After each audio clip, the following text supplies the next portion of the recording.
Boa tarde a todos, eu sou o professor Rafael Guia Martins, sou professor aqui do SEAD, do Centro de Educação à Distância da UDESC, da área de Educação e Comunicação, e eu vou falar hoje para vocês sobre a educomunicação e a arte de editar o mundo, Então, o que é que a gente tem como realidade hoje, A gente tem as tecnologias de informação e comunicação que elas nos envolvem, Então a gente está aí com tecnologias em tudo que é parte que a gente vai, no dia a dia, mas elas também podem nos afogar, Então a gente tem essa coisa de estar muito vinculado às vezes à tecnologia, Então a educomunicação é uma área que vem trabalhar justamente nessa questão de fundo, que é a educação, a comunicação e a tecnologia, que elas têm transformado a nossa vida, E principalmente a maneira da gente se educar. A gente tem a nossa noção de escola, como a gente foi na escola, como eu fui na escola até, ela já não é mais a mesma, há uma necessidade de mudança, Então, o campo de conhecimento que eu trabalho, na minha perspectiva então de leitura de mundo, é a partir dos campos que eu trabalho, que é a educação mais a comunicação mais as tecnologias, que forma essa palavra aí que junta as duas, que é educomunicação, que vai trabalhar justamente na integração da educação formal, que é aquela que a gente tem na escola, a informal, que pode ser essa que a gente está falando aqui, e a não formal, que é aquela que acontece no nosso dia a dia, quando a gente não estamos atentos à educação, mas ela está acontecendo.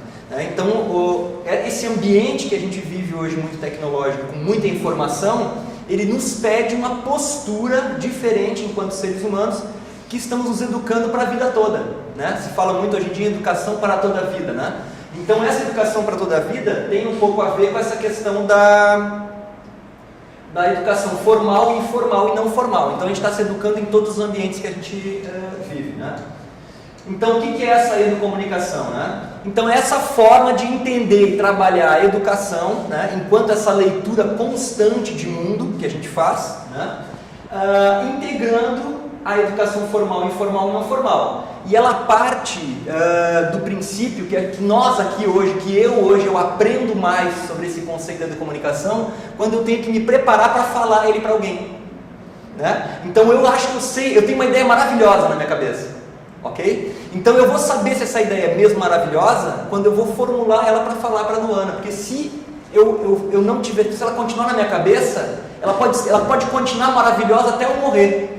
E eu nunca vou saber se ela realmente é maravilhosa, porque eu nunca falei ela para ninguém, eu nunca preparei ela para contar a alguém. Então, a educomunicação tem esse princípio, E que todos nós temos direito à comunicação, que é inclusive um direito constitucional, Todo ser humano, todo brasileiro tem direito à comunicação, Então, esse espaço de expressão onde a gente possa elaborar, expor nossa arte, nossa visão de mundo, nossas aspirações. E é assim, a gente se expressando, que a gente aprende melhor, que a gente se educa melhor. Então a gente tem uma cultura muito de receber a comunicação e receber a informação, principalmente através dos dispositivos eletrônicos. Mas para nós também é muito importante a gente se expressar, não só receber a comunicação, mas comunicar também. Então isso é o que fala a comunicação. E ela trabalha também com um outro conceito super atual, que tem a ver também com essa coisa da ecologia, que é com o ecossistema de comunicação. Então ela entende que cada instituição, cada pessoa, cada nação, cada estado, cada entidade, ela tem um ecossistema, ela cria seu ecossistema de comunicação. Então a gente tem que cuidar disso, O ecossistema é esse espaço onde circula a nossa comunicação, com quem que nós nos comunicamos, O que nós comunicamos, Tudo isso faz parte do nosso ecossistema de comunicação. Ele tem esse vínculo, então, com o conceito biológico, então, de ecossistema, que é o ecossistema que ele compreende essa dinâmica de interrelacionamentos, de relações que a gente estabelece. Então, pensando na UDESC, qual é o ecossistema de comunicação da UDESC? São os seus alunos, são os seus funcionários, são os professores, é a comunidade local. Todos esses stakeholders, que seria o nome que se daria para o caso da comunicação organizacional, eles formam o ecossistema de comunicação da UDESC, que é com quem ela tem que se comunicar, o governo, os meios de comunicação. Como que a ODS que trabalha o seu ecossistema de comunicação? De que maneira? Como ela integra? É uma comunicação que ela manda de uma via só ou tem mão dupla? Ela pega também a comunicação, ela escuta também esses públicos, né, diversos que ela tem. Então esse é um exemplo, né? E essas dinâmicas que acontecem, né? Então esses relacionamentos todos que a gente estabelece, eles são mediados. Mediados pelo quê?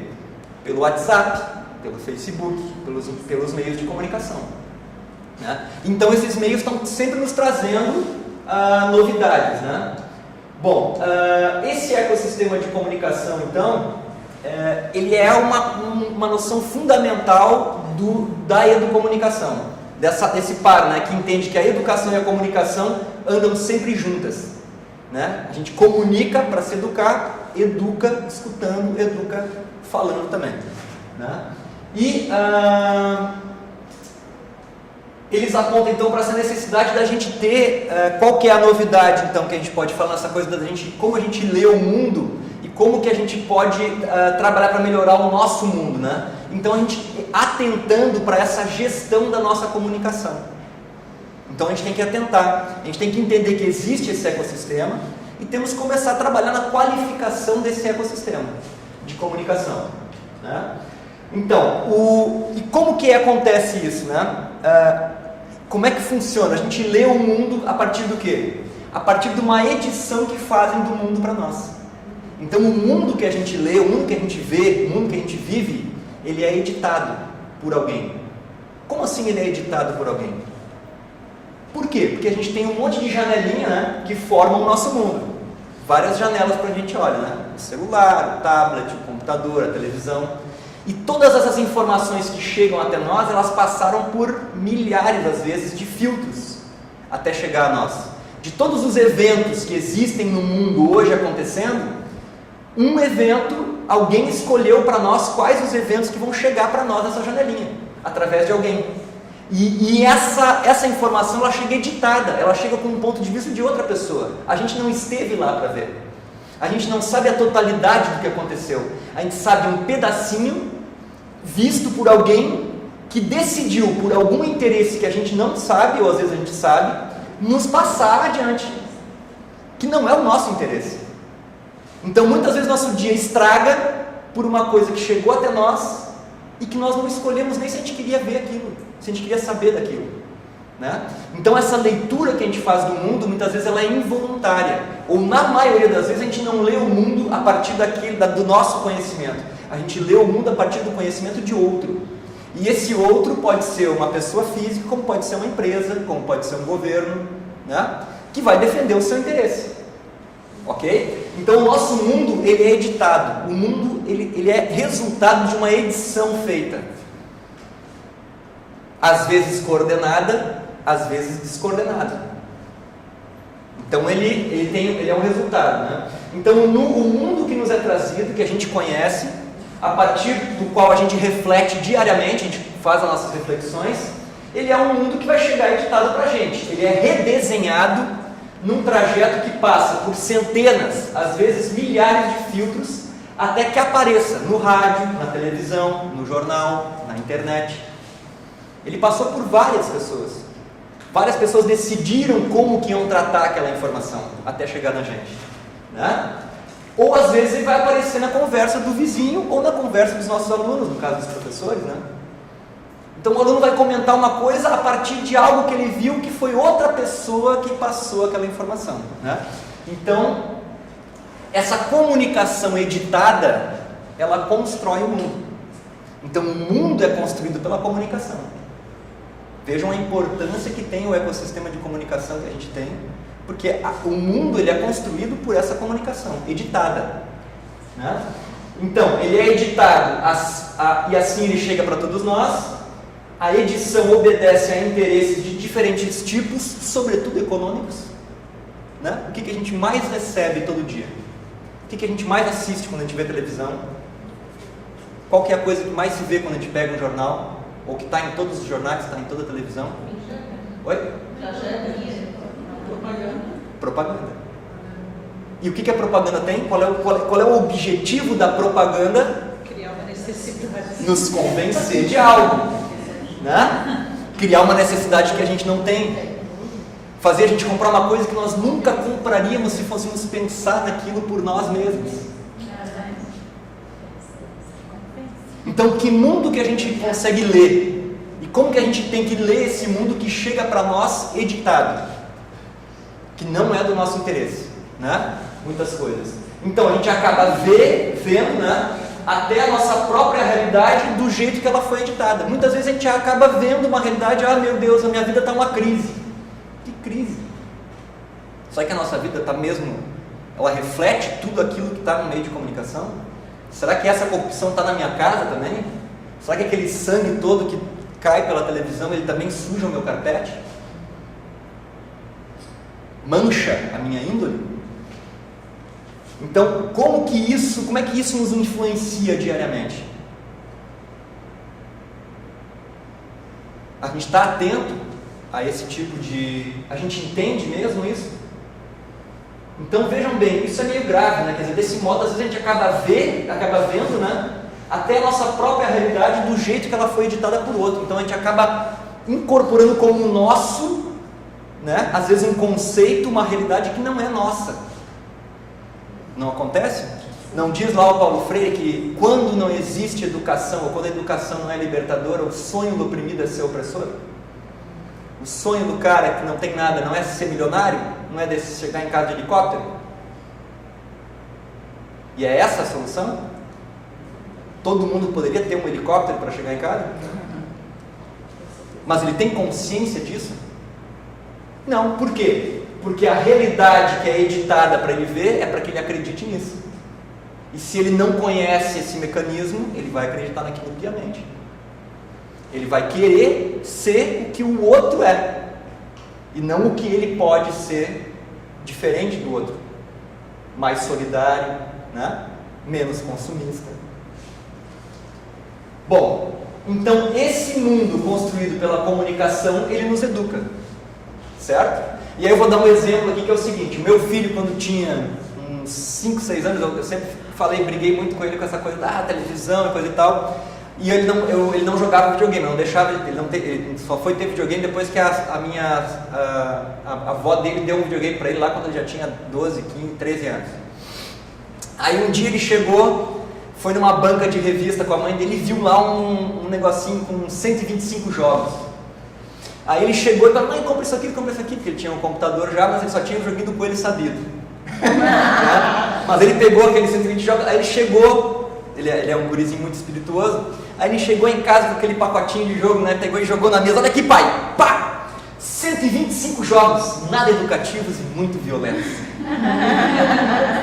Eu tenho esse pacote do jogo até hoje, ele nunca abriu o CD, nunca jogou o CD, ele só fez aquilo porque ele viu ali uma oportunidade de fazer uma piada comigo, né? Mas ele nunca jogou.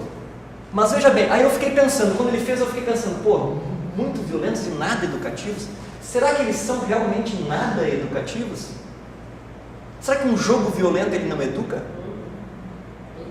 Para violência. Educa para violência. Então, na realidade, não tem nada de inocente. E aí eu descobri outra coisa: não existe jogo ou TV educativa. Todo jogo, toda TV, todo meio de comunicação é educativo. Só que um meio de comunicação educa para uma coisa e o outro para outra. A televisão comercial educa para tu consumir aquele shampoo, para tu comprar aquele sapato, para tu te vestir daquele jeito, para tu querer ter o cabelo liso e não crespo, para tu fazer isso, para tu fazer aquilo, para tu optar por uma coisa e não por outra, para tu achar bonito o que o cara faz lá, mas o que o outro faz, que é a mesma coisa, tu achar feio. Então, não existe TV que não eduque. Toda TV educa. Então eu cresci com uma farsa, porque me diziam: tem a TV educativa e a TV... Não tem propósitos explícitos, mas os implícitos continuam educando. A babá eletrônica continua fazendo as crianças ficarem mais violentas, continua fazendo as crianças reproduzirem uma sociedade mais machista, continua fazendo as crianças às vezes reproduzir um padrão que está na TV sendo exibido o tempo todo, né? A violência. Continuam colocando a cultura da violência na frente da cultura da paz, né? Então são os meios, a fonte primeira que educa a todos nós, os educadores, os pais, os professores, os agentes de comunidade. Os meios de comunicação estão nos educando o tempo todo. Agora cabe a nós entender isso, entender qual é o objetivo daquele meio e tentar nos livrar. E aí, qual é que é como é que a gente faz para ler melhor o mundo? Aí entra uma questão que é o seguinte: a gente está sempre olhando muito para as janelas, né, eletrônicas. Às vezes a gente esquece essa janela aqui, né? Às vezes a gente esquece que atrás da janela da casa da gente, né, pode ter um mundo muito mais bacana do que aquele, né? Pode ter um mundo maravilhoso, pode ter uma natureza exuberante, como tem aqui na ilha de Santa Catarina, né? Pronta para que a gente explore, em vez de ficar olhando as janelas eletrônicas que jogam para a gente. Como pode ter também uma realidade triste através dessa janela que a gente também chama pela nossa atuação. Porque aquela informação que outro editou com um objetivo que nós não sabemos, que pode ir contra os nossos princípios, ela nos indigna, mas não nos serve de nada. Mas aquilo que tem do outro lado da nossa janela muitas vezes pode estar ao alcance da nossa mão, estender para alguém e ajudar, né? Através de uma leitura de mundo mais próxima, mais solidária, né? Então esse é um desafio, né? Então, edite e crie seu mundo. Esse é o desafio que eu trago para vocês, né? A partir dessa leitura crítica do mundo, através de outras janelas que não sejam as janelas eletrônicas, né? A janela da escola, a janela da casa, né? A janela da Assembleia Legislativa. A gente tem que estar ativo, né, na nossa vida como cidadãos. Então, o ponto de vista mais importante é o seu. Então, tentar marcar bem o seu ponto de vista antes de assumir o ponto de vista que chega para nós dos veículos, né? E sempre procurar formar esse ponto de vista nos colocando no lugar do outro. Alteridade, diálogo, né? Paulo Freire falava no diálogo amoroso, né, com as pessoas. Então esse é um desafio. Até mesmo nos nossos monólogos interiores, né? Aquelas eternas conversas que a gente tem com nós mesmos, para refletir sobre uma atitude, coisa e tal, a gente está também criando o nosso mundo. Estamos planejando. Então vamos cuidar o que a gente pensa também, mesmo sem expressar. Assim a gente vai qualificando o nosso ecossistema de comunicação. A gente vai fazendo com que aquilo que a gente pensa positivamente vá criando um mundo positivo ao nosso redor, né? A comunicação, ela cria o mundo. Editar é reconfigurar alguma coisa, dando-lhe novo significado. Então a gente tem que ressignificar. Não tentar, não querer uma esponja absorver, mas além de absorver, mudar, transformar aquele conceito, para que ele seja nosso, para que ele não fique um conceito estranho ao que a gente quer, né? E a busca da verdade implica conhecimento que devemos ter da complexidade do mundo, da multiplicidade de pontos de vista. Então a gente tentar, como é que a gente faz? Mas eu tenho, olha, a informação chega, como é que eu vou saber então a verdade, né? Como é que eu chego na verdade? É importante que eu vá buscar informação em vários pontos de vista diferentes, né? Então, a buscar a verdade é procurar conhecer os vários pontos de vista e principalmente os interesses que o ponto de vista daquela informação tem. Porque toda informação tem o seu interesse. Não adianta, né? E, por último aqui... Opa, ficou meio ruim. Então tem uma outra questão além nessa edição do mundo, que a gente fala, mas a gente consegue editar o nosso mundo? Será que é possível editar o nosso mundo? Então eu acredito muito nisso, no poder da comunicação, no poder do pensamento, né, que a gente tem da palavra. Por que isso? Porque quando a gente pensa, a gente consome átomos de fósforo e esses átomos eles somem do cérebro. Então, para onde vai esse átomo, essa matéria? Ela vira uma energia e ela vai transformar. Tanto que lá, pegando o cristianismo, né, no Gênesis dizia lá que no princípio, né, o verbo pairava sobre as águas e o verbo é que criou o mundo. Então a palavra tem esse poder. Então com a palavra, com a edição que a gente faz do mundo, a gente cria o nosso mundo, né? Se a televisão fizesse como fez na Inglaterra do pós-guerra na Inglaterra precisou implantar políticas de produção local, obrigatoriedade de construção de casa com quintal, onde pudesse ser plantado legume, outros vegetais e frutas, e a implantação de hortas comunitárias, porque não tinha quem fornecesse comida. E o que eles fizeram? Eles fizeram um planejamento e a divulgação dessas estratégias de segurança alimentar em todos os meios de comunicação, que foi o que salvou a população. Então, se a nossa TV hoje, os nossos meios de comunicação, em vez de sangrar, em vez de botar só coisa negativa, tivessem nos dando informações que fossem de interesse social, que fosse realmente uma comunicação social para construir, como a Inglaterra fez quando estavam passando fome. Então a galera estava passando, o que eles fizeram? Horário nobre de rádio, televisão, vamos ensinar esse pessoal a fazer horta em casa, para salvar a vida das pessoas. Segurança alimentar, o básico. E o que aconteceu? Isso salvou a vida da população. Veja o poder que tem a comunicação. Ela não transforma o mundo? Então a comunicação na Inglaterra do pós-guerra fez com que um país destroçado e faminto, em pouco tempo virasse um país autossuficiente em alimentos. Só com o poder da comunicação. Então esse é o poder que a gente delega, né, a outros, né, nesse sentido. Né? E se a gente é fisicamente o que a gente come, a gente vai ser intelectual, psíquica e emocionalmente o que a gente vê, o que a gente ouve, o que a gente fala, o que a gente pensa. Então esse é o grau que a gente consegue trabalhar o nosso ecossistema de comunicação, desde o mais externo até o mais interno, até a nossa conversa interior, né? Para poder então assimilar o que a gente vê no mundo e poder refletir mesmo com as nossas ideias, com o nosso ponto de vista e não com o ponto de vista de outros, né? Então todos nós temos o direito de se comunicar, de sermos ouvidos e não apenas de ouvir, né?